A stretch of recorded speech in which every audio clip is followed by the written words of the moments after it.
যে ঘটনাটি ঘটে গেছে, পুরনো ঢাকায় যে ঘটনাটি ঘটে গেছে, যে ছেলেটি মারা গেছে বরঞ্চ তার সাথে হয়তো যুবদলের সম্পর্ক আছে, কিন্তু যে খুন করছে বা যে হত্যা করছে তাকে তো অন্য জায়গা থেকে, আমরা যেটা খবর পেয়েছি, অন্য জায়গা থেকে নিয়ে আসা হয়েছে। তাকে তাকে ধরা হচ্ছে না, ধরা হলো অন্যদেরকে অ্যারেস্ট করা হলো, তাকে ধরা হচ্ছে না, কি তাকে আসামিও পর্যন্ত বোধহয় করা হয়নি এখন পর্যন্ত।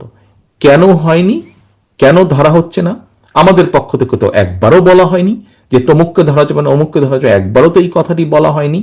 আমরা বরাবর বলে দিচ্ছি, একটু আগে যেটি আপনাদের সামনে বলেছি, বরাবর আমরা বলেছি অন্যায়কারী আইনের দৃষ্টিতে তার বিচার হবে, দলের সাথে তার কি সম্পর্ক কিচ্ছু যায় আসে না তাতে, তাকে দল কোন রকম প্রশ্রয় দিবে না। কেউ যদি কোনো অন্যায় করে থাকে, তাহলে প্রশাসন ধরছে না কেন তাকে?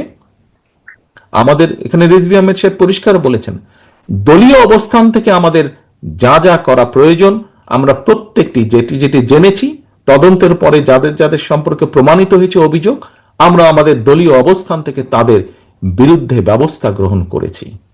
আইন শৃঙ্খলা বাহিনী কেন তাহলে বসে আছে? আইন শৃঙ্খলা বাহিনীকে চালায় কে? বিএনপি তো চালায় না, চালাচ্ছে তো সরকার।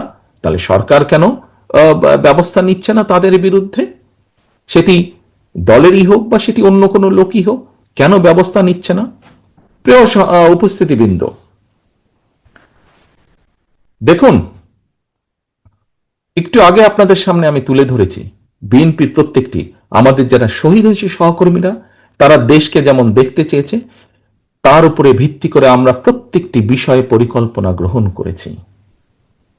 কিন্তু একটি শব্দ প্রায় বক্তব্যে উঠে আসে, ষড়যন্ত্র। যা আগে বলেছিলাম 8 মাস 7 মাস আগে, তা এখনো বলছি। শুধু আমি একা বলছি না, যারা বিবেকবান সচেতন মানুষ, দেশপ্রেমিক মানুষ, প্রত্যেকটি মানুষ বলছেন এই কথাটা। নতুন করে ষড়যন্ত্র আবার শুরু হয়েছে। একটু আগে আমি বলেছি বিএনপি তার অভিজ্ঞতার আলোকে বলেছে সংস্কার কোনটি উচিত হবে কোনটি উচিত হবে না বা কি মতামত, কারণ বিএনপি দায়িত্ববোধ থেকে বলেছে।